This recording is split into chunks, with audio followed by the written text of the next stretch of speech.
যে দেশের যতগুলি নেতা আছে ওবায়দুল কাদের সহ ব্যাপক শালা লুচ্চ লুচ্চ কথা বল।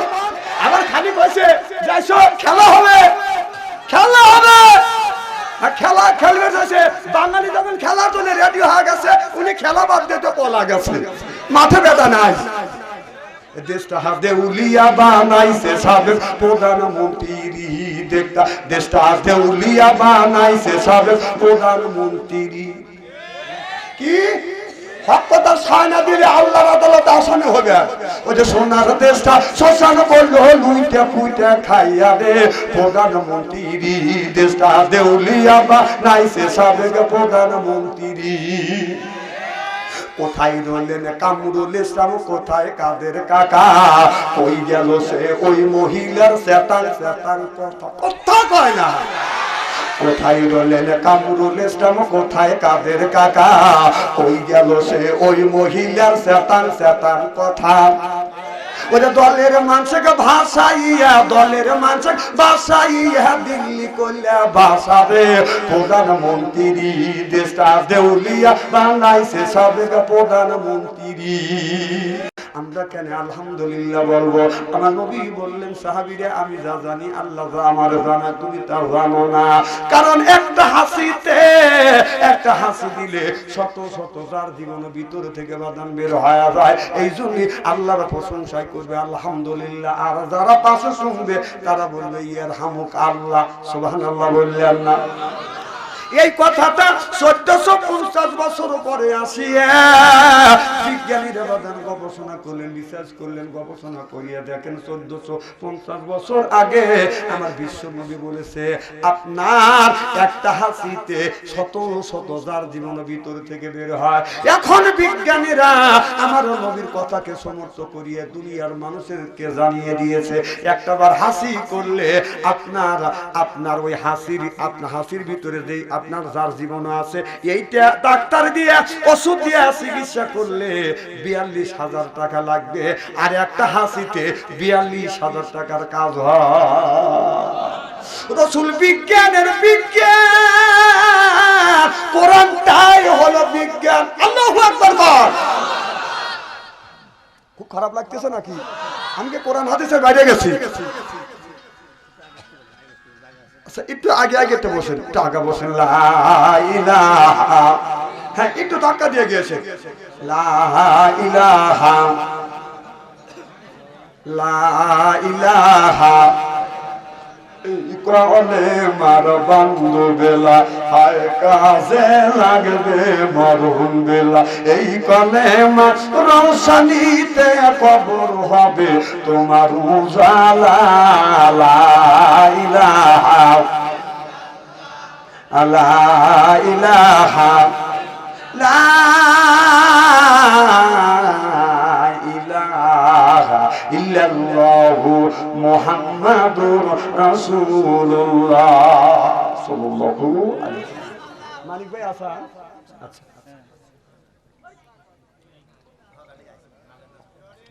খুব খারাপ লাগতেছে। আর ঘন্টাখানি আছেন তো আলহামদুলিল্লাহ। আমার ভাইরা, আমার উম্মে জামিল আবু লাহাবের স্ত্রী যাইয়া বলে কই মুহাম্মদ আজকে জীবন নিলে শেষ। কথা বুঝতেছেন না? কিন্তু দেখা গেল আমার নবী আপনার কোরআন তেলাওয়াত করতেছেন। এবার উম্মে জামিল যা বলতেছে, আবু বকর সিদ্দিককে বলতেছে আবু বকর তোমার নবী কই যে বাপ দাদার ধর্মের মুখে চুনকালি মারতেছে, কই আজকে তাকে কোথায় পালাচ্ছে, আজকে তাকে আমি শেষ করে দিব। হযরত আবু বকর সিদ্দিক আলহামদুলিল্লাহ বলে, আল্লাহ শুকর আদায় করে। আবু বকর সিদ্দিক বলে আমি দেখি আমার নবী কোরআন পড়তেছে, উম্মে জামিল চোখে দেখতেছে না। দেখা গেল আল্লাহর রহমতের চাদর দিয়ে আমার নবীকে ডেকে রাখছি। আমার ভাইরা, আমার উম্মে জামিল মারার জন্য চেষ্টা করছে, কিন্তু একটা হাদিস শরীফের মধ্যে দেখছি আমার নবী কাবার চত্বরে রাতের বেলা বাদান কোরআন তেলাওয়াত করতেছে। আপনার আবু লাহাব রাস্তা দিয়ে বাদান আসতেছে গভীর রজনীতে, কিন্তু কোরআন তেলাওয়াতও এত সুন্দর ভাবে ভেসে আসছে। আবু লাহাব মনে মনে চিন্তা করলো এত সুন্দর আওয়াজ থেকে ভেসে এসে আস্তে আস্তে আগাটা দেখে আমার নবীজি ঘরে বসে কোরআন তেলাওয়াত করতেছে। আবু লাহাব উকি মারে দেখে আমার ভাতিজা মুহাম্মদ সাল্লাল্লাহু আলাইহি সাল্লাম কোরআন তেলাওয়াত করতেছে। আবু লাহাব মুগ্ধ হয়ে গেছে, আল্লাহ আমার ভাতিজা জবান থেকে কোরআনের আওয়াজ এত শ্রুতি মধুর লাগতেছে যে আল্লাহ যে নবীর উপরে কোরআন নাযিল করছে আর সেই ব্যক্তি যদি কোরআন তেলাওয়াত করে তাহলে কোরআনের আওয়াজটা কত সুন্দর হতে পারে, কত মজা হতে পারে। চিল্লে একটা মারহাবা। আবু লাহাব মুগ্ধ হয়ে গেছে, আমার এতিম ভাতিজা এত সুন্দর কোরআন তেলাওয়াত করে, এত সুন্দর কোরআন তেলাওয়াত তো শুনি নাই। মানুষ দেখবে বিদায়, মানুষ দেখলে বলবে আবু লাহাব নেতা মানুষের কোরআন তেলাওয়াত শুনতেছে, কিন্তু বাড়িতে বাদান চলে আসলে বাড়িতে আসিয়া আর বাদান চোখে বাদান ঘুম হয় না। ওই জামানার কিছু মানুষের ঘুম পাড়ানোর জন্য বাদান আপনার ট্যাবলেট খাইতো, ওষুধ খাইতো চোখে ঘুম আসার জন্য। আর আবু লাহাব বলে আমার ট্যাবলেট খাওয়া লাগে নাই, আমার ভাতিজা কোরআন তেলাওয়াত করছে, আমি শুনছি, বাড়িতে এসে বিছানায় পিঠ দিছি, আমার চোখে ঘুম ফেরেশ ঘুম হয়ে গেছে। একজন কাফের বলেছে আমার ঘুমের ট্যাবলেট লাগে নাই, ভাতিজা কোরআন তেলাওয়াত করছে, আমি শুনছি, বাড়িতে আসি বিছানায় পিঠ লাগাইছি, ঘুম এসে গেছে। সুবহানাল্লাহ কোন। আর এখনকার মানুষের কোরআনের কথা শুনলে গার মধ্যে জ্বালাবেলা করে, উঠে মাহফিল থেকে চলে যায়। তাহলে আমরা কি কাফের? কাফেরেরা কোরআনের কথা শুনলে আত্মা মরে গেছে, কোরআনের কথা শুনিয়া বাড়ির যা বিছানায় পিঠ লাগিয়ে সাথে সাথে চোখে ঘুমাইছে। আমরা মুসলমানের বাধ্য হয়ে কোরআনের কথা শুনবে রাইসা টুপুস করে উঠে চলে যাবে। বেটা সওয়ালগুলি কি এলাকায় ওয়াজ করা খুব মুশকিল, খুব খারাপ লাগতেছে নাকি? না না, বাড়ির বক্তা আসলে চিনলেবের পারবি না, আর বাচ্চা অন্তরে তো স্মরণ করতেছে যে এলাকা চাল পা তোমার আমি চিনি না। তোমাদের তবে রাস্তা দিয়ে একটা মেয়ে হাঁটে যেতে পারে না, গান যদি নাও জানে গান গায় কত কর, আবার রাস্তা দিয়ে যায় মোবাইল নাম্বার দাও, মোবাইল নাম্বার দাও, উত্তর মতো খালি ঘেউ ঘেউ করে মোবাইল নাম্বার দাও, মোবাইল নাম্বার দিয়ে তুই কি করবি? এই চলো, তোর কি মা বোন নাই? তুই যে একটা মেয়ের কাছ থেকে মোবাইল নাম্বার চাই, তোর বোনের কাছ থেকে কেউ যদি, তোর বোনের কাছ থেকে কেউ যদি মোবাইল নাম্বার চায়, তোর কি রকম ঠেকবে? কত কর, এখন তো ঠিক করবে নি।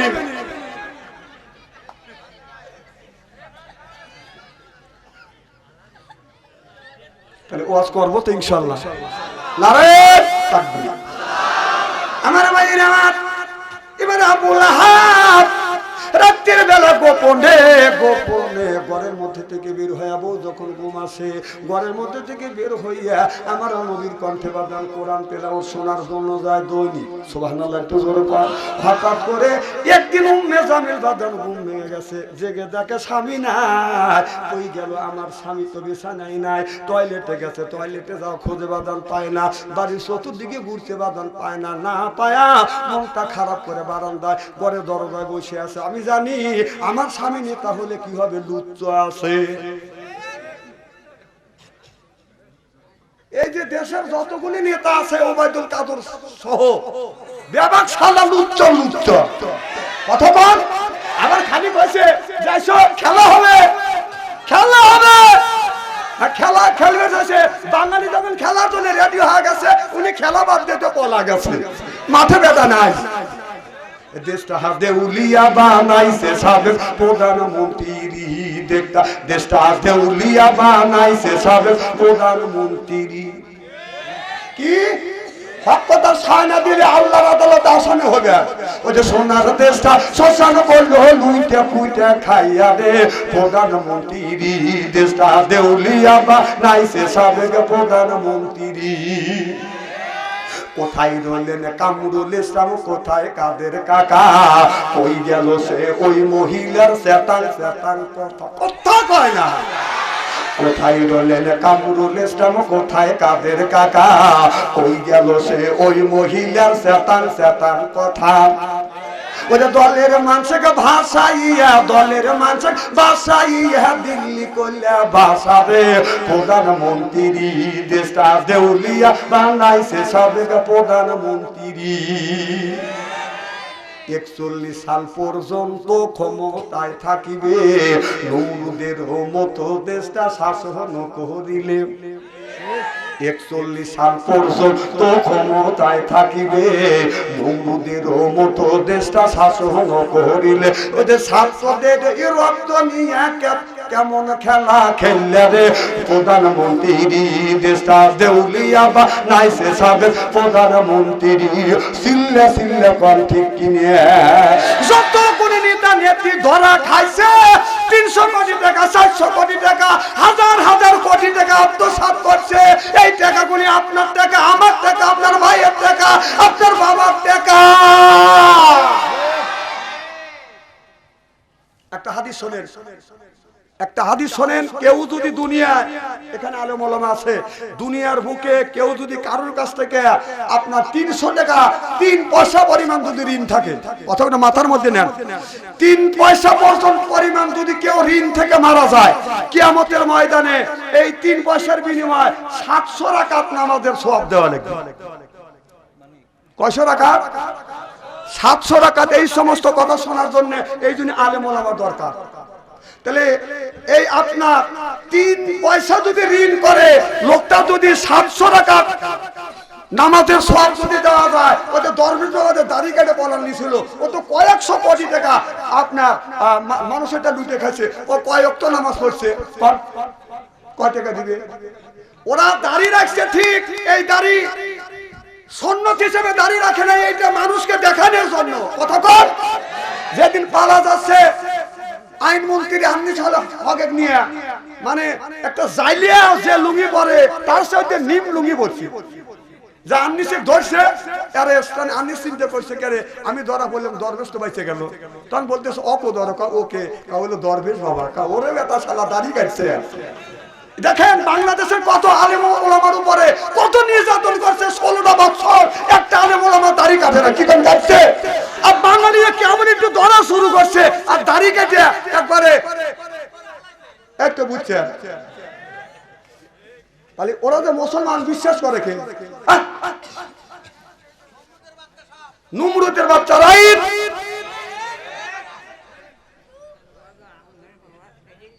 খুব খারাপ লাগতেছে নাকি আর কোরআন হাদিস দিয়ে বর্তমান প্রেক্ষাপট মিলে কথা বলি টেলটেলি ওয়াজ সরকারি করে না যা হয় সেই কথা বলি এই মান্দার আমলে সেই ওয়াজ চলে গেছে গুগুমলো আলোচনা খায়া সেই দিন আর নাই এই ওয়াজ বাংলাদেশে সালবাল শোনে না এখন ওদের কাছে টাচ মোবাইল আছে সবকিছু দেখতে পায়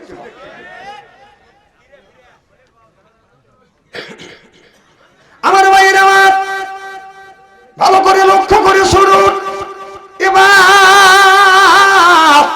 আবু লাহাব আমার নবীর কণ্ঠে কোরআন তেলাওয়াত শুনিয়ে যখন বাদান বাড়িতে আস্তে আস্তে ঘরের মধ্যে ঢুকতেছে এবার আবু লাহাবের বিবি মনে মনে চিন্তা করতেছে আসামি তো ধরছি কিন্তু সাথে আরেকটা ধরা পড়ে একবারে শেষ করব কথা বুঝতেছেন না স্বামী স্ত্রী স্বামীকে বাদান বিশ্বাস করতেছে না যা শুয়ে পড়ছে পরের দিন আবু লাহাব আপনার যাবে উম্মে জামিন বাদান ঘুমাসে না এবার আবু লাহাব বলে বিবি রে কেন তুই ঘুমাস না বউ যদি ঘুমায় আবু লাহাব চলে যাবে আমার নবীর কণ্ঠে কোরআন তেলাওয়াত শুনবে সুবহানাল্লাহ বললেন না আবু লাহাবের বিবি মনে করছে ও লুচ্চমি করার জন্য যাচ্ছে এই জন্য ধরার জন্য ঘুমায় না কয় তুমি ঘুমাও না কেন এবার বউ বলে তুই ঘুমা কি তুই এবার আবু লাহাবের বিবি চিন্তা করতেছে আমি যদি না ঘুমাই তাহলে চোর তো ধরতে পারবো না স্বামী তো ধরতে পারবো না বউ ডাঙ্কা থয়া আপনার ঘুমের বাম ধরে বাগান আছে আবু লাহাব মনে মনে চিন্তা করতেছে বউ মনে কয় ঘুমিয়ে পড়ছে এখন যাই আমার বাতিসের মুখে যায় মধুর কণ্ঠে কোরআন তেলাওয়াত শুনি আস্তে আস্তে বাদান দেশে না বাদান ছাড়ছে দরজার কাছে যায় দরজা আস্তে আস্তে করে খুলছে তারপরও দরজার মধ্যে একটা খট্টাং একটা আওয়াজ বের হয়েছে আবু লাহাবের বিবি কানে গেছে, চোখ মিলে দেখে দরজা খুলে বাইরে একটা পাও ভিতরে একটা পাও, বাইরের পাও ভিতরে পাও তুললে বাদান বাইরে চলে যাবে, পিছন থেকে যাইয়া খপ করে জামা টান ধরে ধরছে, বারবার খুকু তুমি খেয়ে গেছো দান, এবার ধরা পইরে গেছা ওরে সোনার সাথ। মারহাবা তো জোরে কর। কি তুমি কোনে যাও দৈনিক আমাকে রাখে, আমার কি পছন্দ হয় না, আমি নেতার মিয়া নেত্রী, তোর খবর আছে? কি আছে? নেত্রীর একটা গরম আছে না?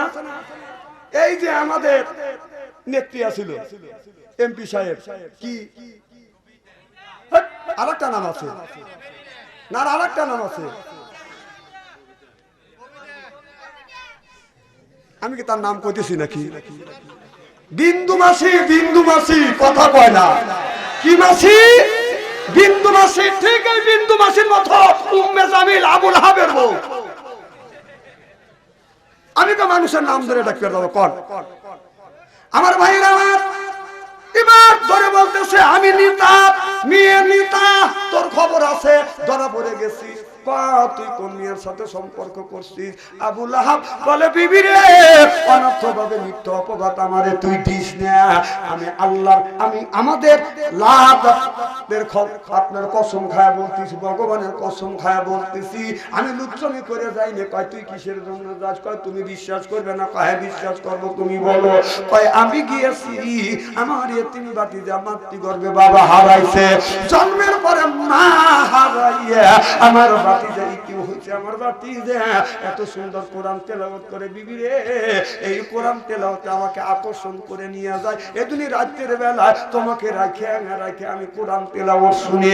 উম্মে জামিল বলে না না আমি বিশ্বাস করি না। কয় বিশ্বাস যদি না করিস তুই আমার সাথে চল। বলে চলো যাই। কয় এই অবস্থা গেলেই তো আমি তো ধর, তুমি ধরা খাওয়া দেবে, আমাকে ধরা খাওয়াইবে, দুইজন যদি ধরা পড়ি, নেতা আর নেতার বউ নেত্রী দুইজনই ধরা খাইছে, তাহলে মান সম্মান চলে যাবে, কেউ নেতা বলে মানবে না। তাহলে বোরখা পর, বলে বোরখার বিরোধিতা করছি, এখন তুমি বোরখা পড়তে বলো। কয় বোরখা পর, একটা চাদর পরলেন, আর একটা চাদর দিয়া মুখ ডাকলেন।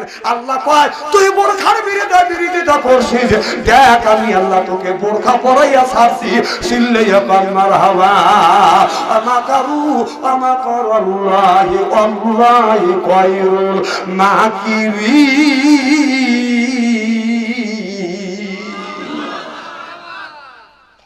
এবার বিবি একটা চাদর পরছে, আর একটা চাদর গায়ে দিয়েছে, আর একটা চাদর গায়ে দিয়ে, আর একটা চাদর গায়ে দিয়ে বাদান আপনার চলে গেছে। আমার নবী কোরআন তেলাওয়াত বাদান শুরু করে দিয়েছে। এবার আবু লাহাবের বিবি শুনতেছে। আবু লাহাবের বিবি বলে স্বামী রে, তোমার ভাতিজা মুহাম্মদ এত সুন্দর করে কোরআন তেলাওয়াত করে, আমার কলিজা ঠান্ডা হয়ে গেছে। এবার দুইজন দীর্ঘ সময় দাঁড়িয়ে দাঁড়িয়ে আমার মধুর কণ্ঠে কোরআন তেলাওয়াত শুনছে। এদিকে কিছু কিছু মানুষ বাদান লয় লয় করে আসতেছে, কেউ কোরআন তেলাওয়াত শোনার জন্য আসতেছে। কথা বুঝতেছেন না? হাদিস শরীফের মধ্যে আছে নবী কোরআন পড়ছে, মানুষ চতুর্দিকে দাঁড়াইয়া দাঁড়াইয়া নবীর কণ্ঠে কোরআন তেলাওয়াত শুনছে। সুবহানাল্লাহ বললেন না? আবু লাহাব বলে বিবি রে তোরা খায়া যাব। আয় বিবি আসতে চায় না। কয় না আমি যাব না। জ্যাংটা টান দিছে, নিচের চাদর খুলে গেছে। সুবহানাল্লাহ বললেন না? আল্লাহ ধরা খাওয়াবে। এবার দুইজন বাড়ি চলে আসে। কিছুক্ষণ পর আপনার আর একজন কাফের চলে গেছে, ওতবা যাইয়া আপনার দেখে একটা চাদর পরে রয়েছে। তাহলে আমার আগে কেউ আইছে, এই চাদরটা কার? এই চাদরটা আপনার আবু লাহাবের বিবি উম্মে জামিলের। তাহলে আমাকে রাখিয়া গোপনে গোপনে ওরা কে কোরআন তেলাওয়াত শুনে। এবার চাদরটা সুন্দর করে বাস করিয়া আপনার বগুলের নিচে আনিয়া যাইয়া বলে নেতা সাহেব, তুমি আর তোমার বউ তুমি তো কোরআন তেলাওয়াত শোনার জন্য গেছিলে, তোমরাই তো আইন পাস করছো যারা মুহাম্মাদের কণ্ঠে কোরআন তেলাওয়াত শুনবে 10,000 টাকা জরিমানা, 10 বছরের জেল। আপনারা নেতারা আইন পাস করলেন, আপনারাই ঘোষণা দিলেন, আর আপনারাই কোন জ্ঞানে কোন বিবেকে যাইয়া মুহাম্মাদের কণ্ঠের থেকে কোরআন তেলাওয়াত শোনো? আবু লাহাব বলে যাই না। কয় তুমি গিয়েছো, কাজ তোর প্রমাণ কি? কয় যে তোমার বোর চাদর। মারহাবা তো বললেন না? আবুল আহাব দৌড়া যায় বিবির কাছে যা বলে, বিবি রে দরা খায়া গেছি। কয় কার কাছে? কয় উতবার কাছে দরা খাইছি। উতবা চাদর ধরা পড়তে তুমি চাদর রাখে আসছে, এখন ও যদি কয়া দে কেউ তোমাকে আর আমাকে নেতা নেত্রী বলে ঠক ঠকাবে না। বলে স্বামী রে কিছু লোক বারান্দায় তোমরা হই হাল্লা করো, সব ব্যবস্থা আমি করবো, ওকে পাঠা দাও। এবার বলতেছে রে যাও, তোমার ভাবি তোমাকে ডাকছে, কথা বুঝতেছেন না। উতবা চলে গেছে আবুল আহাবের বিবির কাছে, যা কথা বলতেছে। কিছু লোক বারান্দায় আছে, এদিকে শিখে দিছে আমি যখন সিগনালি দেবো তোমরা আসবে, বাদ বকরি কাজ আমি করব। এবার উতবা যখন কাছে গেছে, আবুল আহাবের বিবি হাত ধরে দইরে বলছে তুমি দেখছো? বলে দেখছি। এই যে তার প্রমাণ। কয় মানুষের কাছে বলে দিবে? কয় অবশ্যই বলে দেব। কয় তুই যদি বলে দিস আমি তোর হাত ধরছি চিৎকার করবো। আবু উতবা আমার ইজ্জত মারার জন্য আসছে। এই বলে কয় কে কোনে আসো, আমাকে বাঁচাও। যখন সিল্লারি মারছে উতবা বলে আল্লাহর কসম আমাকে বাঁচাও, আর আমি কোনদিন কব না। সুবহানাল্লাহ বললেন না? আর কোনদিন কব না। এদিকে বারান্দায় 10-12 জন লোক কয় তুমি সিল্লানি দিলে কি হয়েছে? কয় আমি কূপের মধ্যে পড়ে যাইতে চাইছিলাম।